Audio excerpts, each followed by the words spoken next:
pessoal, eu sou a Ingrid, sou psicóloga, sexóloga, consultora de RH. Estamos aqui para mais um episódio do podcast Vida, Afetividade e Sexualidade.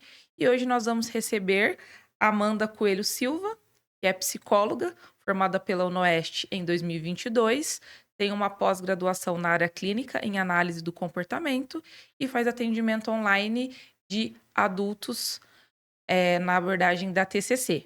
Amanda, seja bem-vinda. É um prazer te receber aqui. E hoje a gente vai falar sobre um método, uma técnica que é conhecida, mas que muita gente não entende muito bem como funciona, que é a comunicação não violenta, né, Amanda? Perfeito, muito obrigada, Ingrid. A comunicação não violenta, ela nada mais é do que uma forma de você se expressar com assertividade. Então, nas relações, a gente tem um problema muito grande de que geralmente nem sempre a gente consegue falar aquilo que a gente quer falar com uma clareza. E aí é quando gera aquele ruído na comunicação, né? Então, ela é super aplicável em qualquer esfera da sua vida, né? Onde tenham pessoas se comunicando, a gente pode usar a comunicação não violenta. Legal. Então, é uma coisa que cabe em todos os aspectos da vida onde a gente se relaciona com uma outra pessoa. Então, se tiver relacionamento interpessoal entre uma ou mais pessoas, isso cabe. Perfeitamente. Então, aqui a gente fala um pouco na esfera relacionamento, né, uma coisa mais amorosa e afetiva, mas também no trabalho a gente pode aplicar, em relação às suas amizades, à própria família, tudo isso engloba a comunicação não violenta. Legal. Ô, Amanda, acho que é importante a gente conceitualizar para o pessoal que está ouvindo e assistindo a gente qual que é o conceito da comunicação não violenta, né? Uhum, perfeito. Quando a gente fala em comunicação não violenta, a gente fala em 4 princípios básicos: o da observação, o do sentimento, o da necessidade e o do pedido. Então, a gente pensa nesses 4 pontos antes da gente se comunicar. A ideia da observação é que a gente olhe para aquilo que está acontecendo, para a situação, e descreva da forma que está acontecendo. Então, vou usar aqui um exemplo. Uhum. Eu tô num relacionamento, eu tô muito incomodada que o meu marido, ele não lavou a louça. E aí, o que que eu falo pra ele? Você nunca me ajuda em nada. É essa a primeira fala que eu tenho. Quando na realidade, quando a gente usa a observação, a ideia é que a gente fale: olha, eu percebi que você não lavou a louça, porque isso de fato é o que tá acontecendo. E às vezes, quando a gente usa essas palavras, tipo, nunca, sempre, passa a ideia de que eu tô generalizando. E ninguém gosta disso, ninguém gosta de ser generalizado, né? Ninguém é ruim o tempo inteiro, nem bom o tempo inteiro. Então, essa é a ideia da observação. Então, se a gente for parar para pensar, existem esses 4 pontos na comunicação não violenta, e o primeiro deles é observar e dizer exatamente o que está acontecendo, e não criar uma situação onde a pessoa que generalize aquilo e que a pessoa também, às vezes, não entenda muito bem do que você está falando, né? Perfeito, exatamente.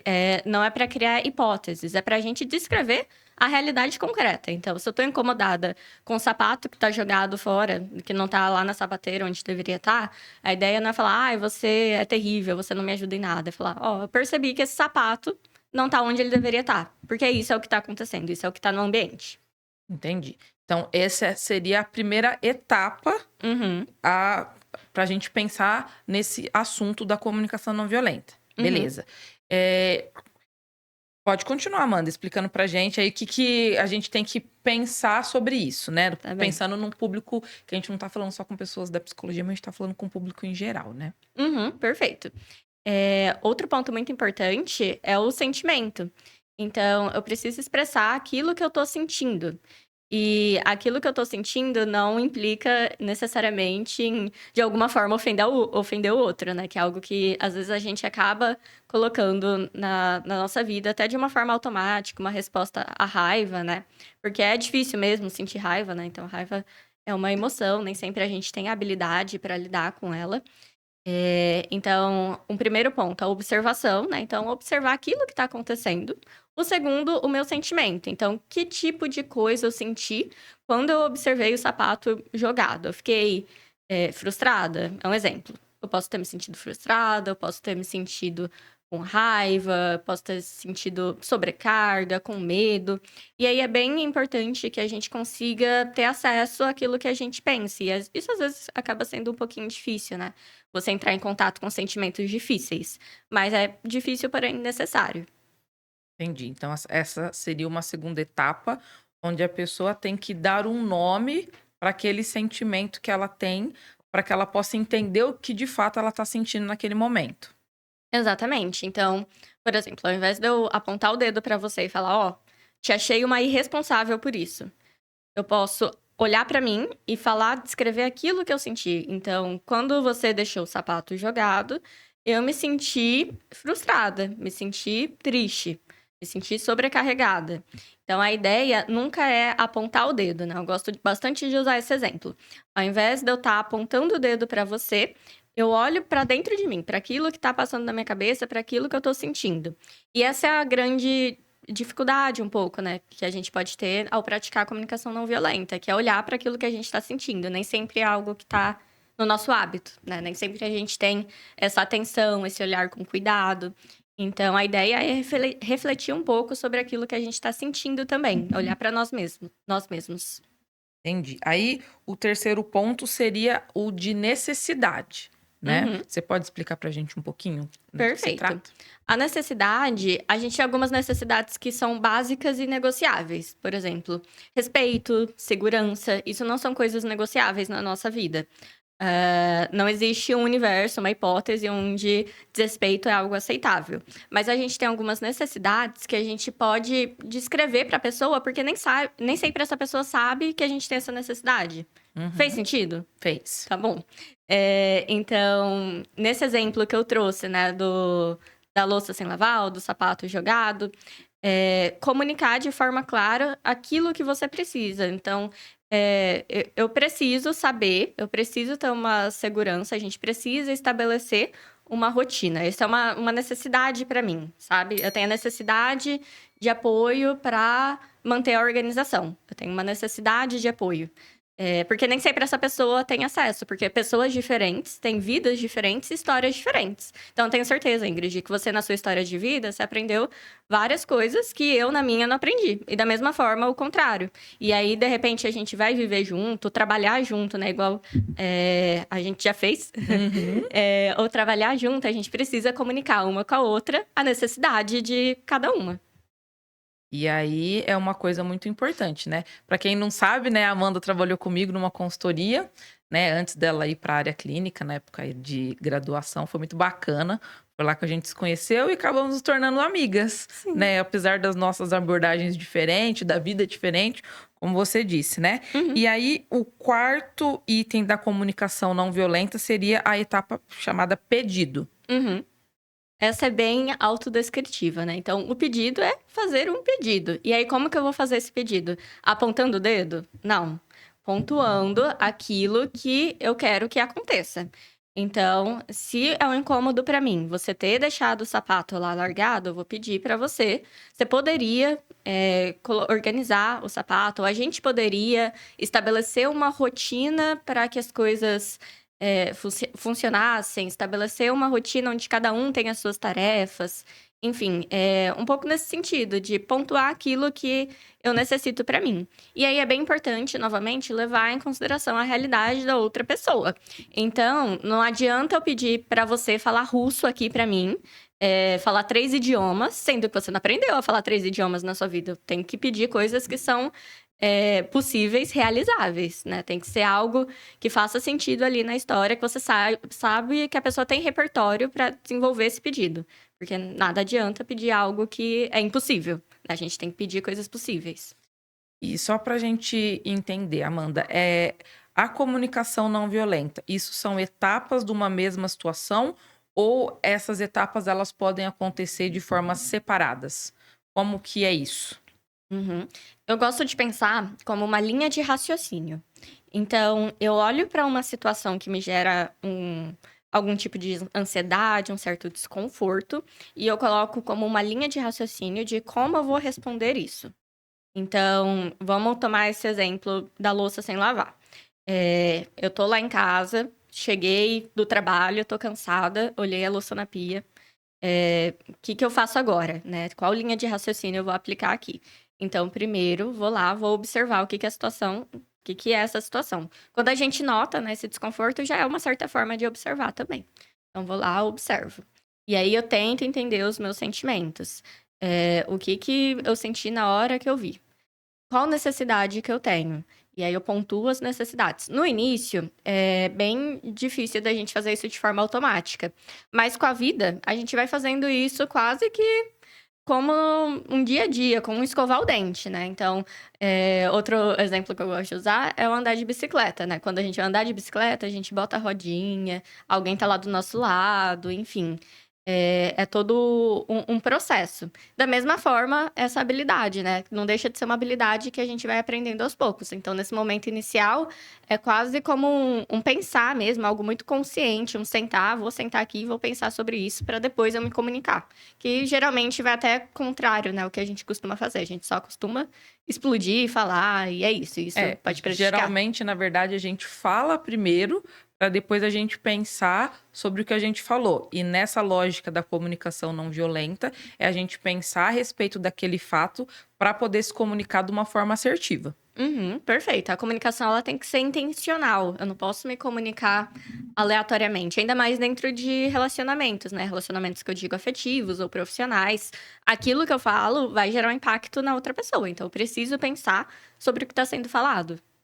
É, porque eu percebo assim que no dia a dia as pessoas elas fazem essa inversão. Então, primeiro a pessoa fala o que ela pensou, como se entre o pensamento e a fala fosse uma coisa quase que automática, e aí depois, de acordo com o que aquilo gerar, ela vai pensar se foi correta a forma que ela fez ou não. Então eu vejo muito isso tanto, né, nos universos das coisas que eu faço no meu dia a dia, quanto também com meus pacientes na clínica. Uhum. Sim, perfeito. É algo muito automático, porque a comunicação, a linguagem, a gente faz o tempo inteiro, a gente faz em todos os contextos, na vida. Então, não é algo que a gente pensa, a gente só pensa quando bate o arrependimento, né. Então: "Nossa, olha, fui grosseira com fulano, não precisava ser dessa forma". Aí a gente reflete. Mas a ideia é justamente isso, é a lógica inversa. E para isso a gente tem que ter até um certo nível de autocontrole, de respirar, de guardar o celular, às vezes, né, essa comunicação acaba acontecendo por WhatsApp, é até mais fácil, né, você, brigar com alguém por WhatsApp, dar uma distanciada, enfim. Mas a ideia é justamente essa, fazer o movimento contrário do que a gente faz na nossa vida já no nosso dia a dia. Entendi. Agora me surgiu, falando sobre Uhum, comunicação, eu pensei numa situação que eu vejo, eu queria que você falasse a sua percepção sobre isso. Eu percebo, principalmente nas pessoas mais novas, que já são aí da época de WhatsApp, de redes sociais, tem muitas pessoas que elas adquiriram uma dificuldade de lidar com as situações de forma presencial. Então a pessoa se comunica muito bem no online, por escrito, mas quando ela tem que lidar com o problema de frente, ela não consegue. Você tem visto esse fenômeno? Você tem pensado sobre isso na sua prática? uhum. Nossa, acho muito pertinente, até pensando no contexto pós-pandemia, né. Na pós-pandemia, teve muitos jovens que não foram expostos a contextos sociais, porque com o isolamento, por exemplo, eu não posso ir para a escola. E na escola é um lugar de socialização, onde eu aprendo a falar com pessoas.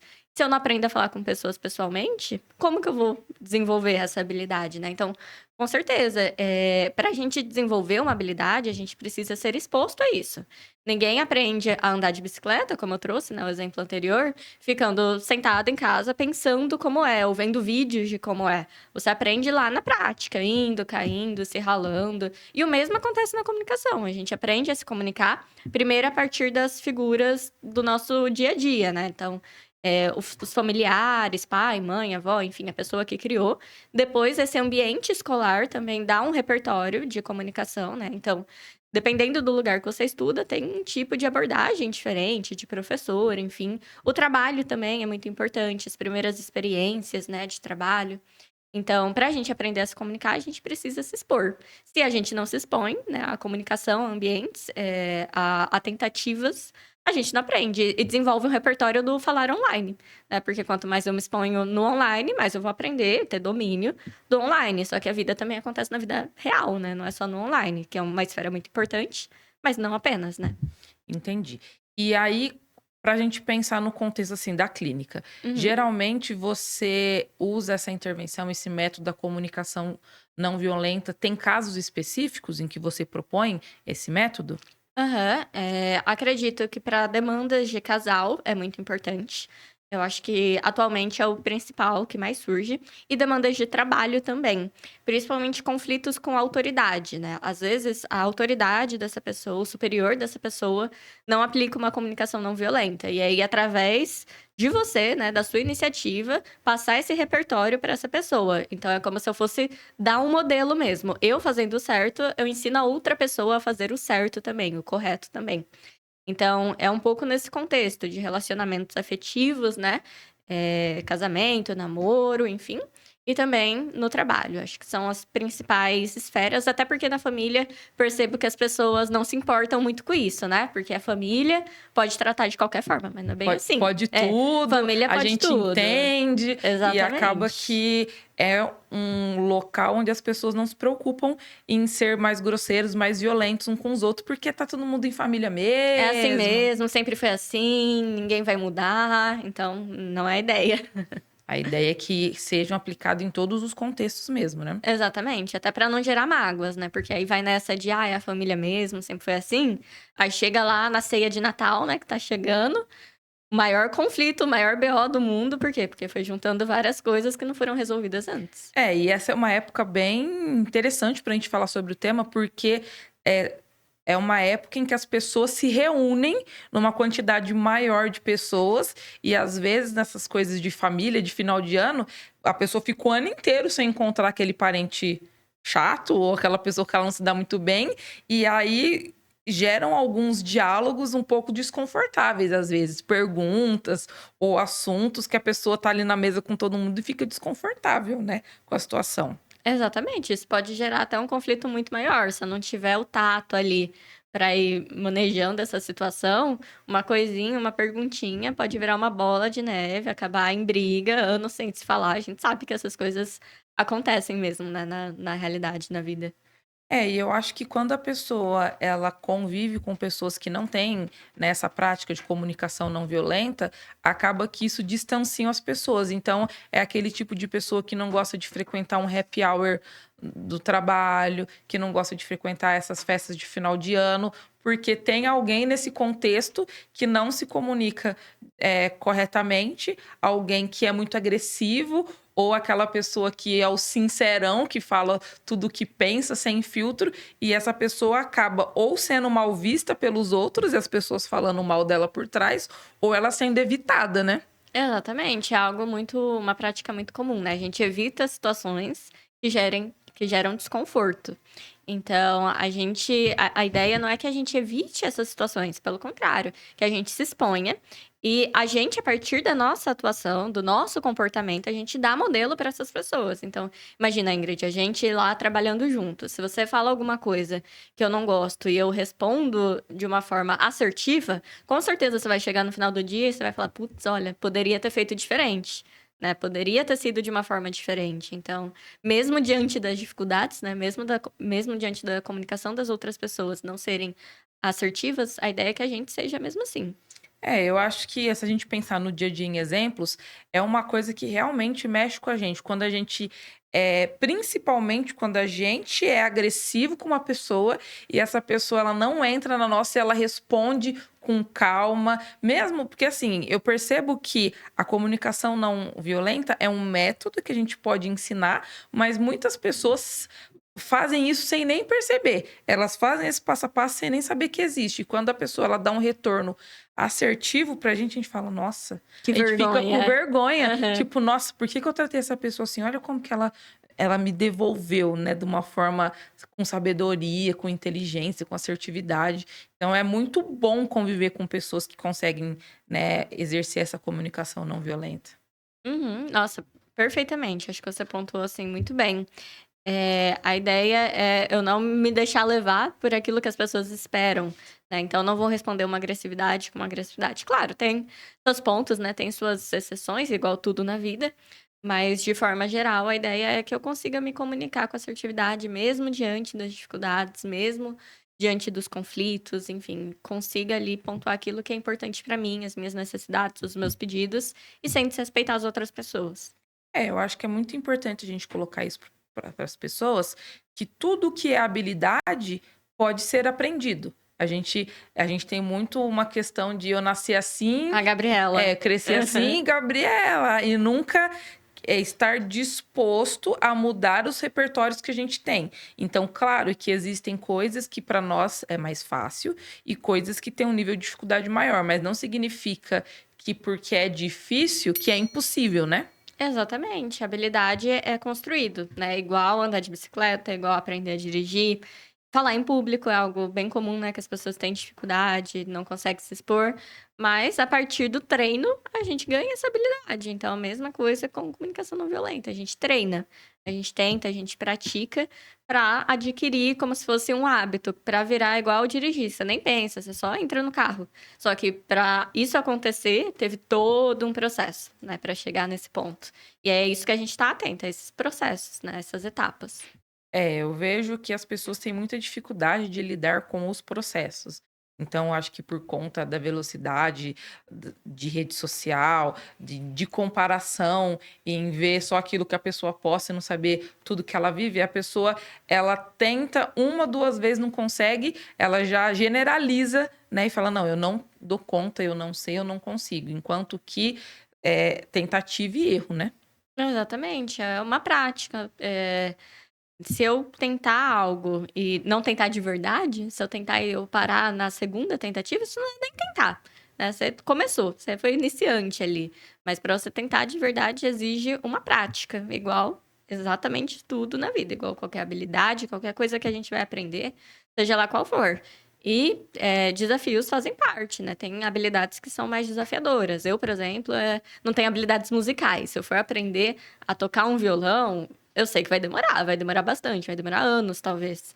Mas se eu treinar todos os dias, se eu treinar uma vez na semana, uma hora vai chegar lá, uma hora eu vou aprender. Por mais difícil que seja, não tem nada que é impossível. Entendi. Eu acho que o que fica para a gente pensar sobre isso é que é algo que pode ser aprendido, que existe uma metodologia, um estudo por trás que mostra quão efetivo é e quantas melhorias traz para nossa vida. E que no começo é algo a ser pensado até se tornar algo automático, né? Exatamente, perfeito. É uma síntese de tudo que a gente conversou aqui. É que a gente precisa treinar, a gente precisa ir passinho por passinho até que vire algo rotineiro, até que vire algo cotidiano. Então, até lá, a gente tem que fazer de forma mais intencional. A gente tem que colocar mais intencionalidade nas nossas ações, para depois essas ações virarem algo cotidiano da vida que eu nem penso para fazer, só me comunico dessa forma. Legal. Bom, a gente está caminhando para o final do nosso podcast. Eu queria te agradecer, Amanda, pela sua disponibilidade em vir contribuir com o pessoal, por ter aceitado o convite, por estar falando sobre um tema que não é muito comum no nosso dia a dia, apesar da gente conviver com pessoas com esse tipo de comunicação, a gente não dá esse nome. Então, eu queria te agradecer e abrir o espaço para você deixar suas redes. Feliz, né, de estar aqui.